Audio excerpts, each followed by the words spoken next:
I'm Russ Sallow with GPS to Go.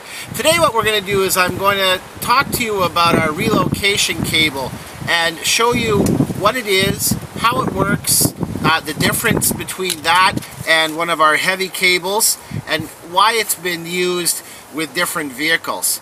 Alright, so let's get started. There's two different types of most used cables that we have. We have our heavy industrial cables for the big rigs. So you can see here that has the, this is an example of the 6-pin connector, so it's a large industrial cable. It's much shorter. This is made, you plug this in, the GPS tracker. So one of our plug-and-play GPS trackers fits on the end. You plug this in, tie wrap it out of the way. So this converts this onboard diagnostic shape to the round ECM shape. Now in this case, what this video is going to be about is when you have a vehicle that when you plug in one of our plug-and-play trackers, it sticks out in the way of the driver's knees, or it might be, in a spot where if they swing their legs in, you might knock it out. So what we're going to do is I'm going to show you in this 2013 Santa Fe why we would use a relocation cable and what the process is. It's very simple, and I'll take you through that step by step, okay? Here we go. The OBD2 port is down here behind this fuse access panel, so I'm going to pull this off. So in there you can see the onboard diagnostic port. Now the problem with this is, if we are to plug in one of our plug-and-play trackers, and I'll do that now.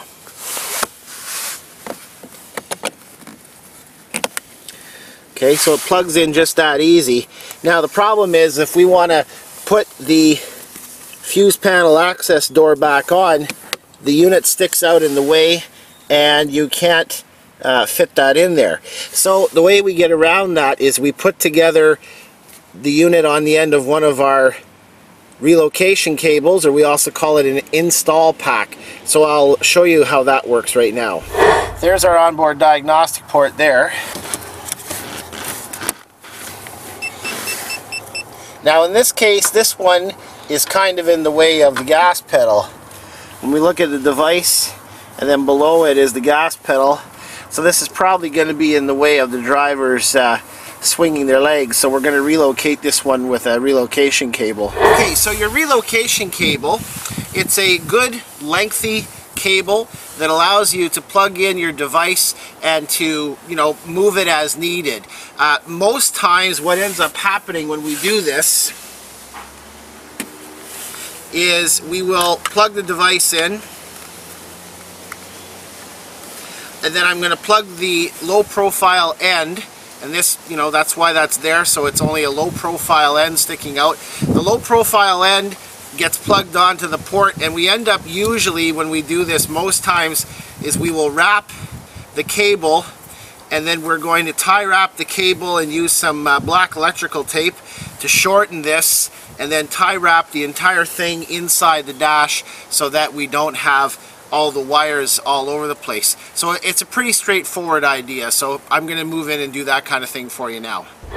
Okay, so what I'm doing here is I'm going to bundle up the wires and shorten them, and I'm going to wrap them around the device itself, and this will give us a bunch of really good anchor points as well, so that we can tie the GPS and this bundle to a solid piece of the frame inside the dash. Remember, when you put these in, make sure that they're nice and snug. They don't have to see the sky. They don't have to be oriented up or down or side to side, but affix them to something that is good and solid inside under the dash, where they're not going to be flopping around, because the G-force accelerometer, it really does need to be in a good sturdy place for it to do its job. So you can attach those things in that way. Alright, so what I'm going to do is put this down. So I've put a couple of good strong tie wraps. I've bundled this. There's 1,000 ways that you could do this the way, you know, other than what I'm doing. But what I would do next now is there's a cavity right in here, and I can stick this through here and tuck this all up under here, and then I would just tie wrap it. So I would get up under here with a couple of tie wraps, tie wrap that so that it's no longer going to be mobile. Take our access panel, and it's now put in there, and it's flat. The unit will work, and you can put your access panel back on. So I'm Russ Sala with GPS to Go. GPS to Go, now you know.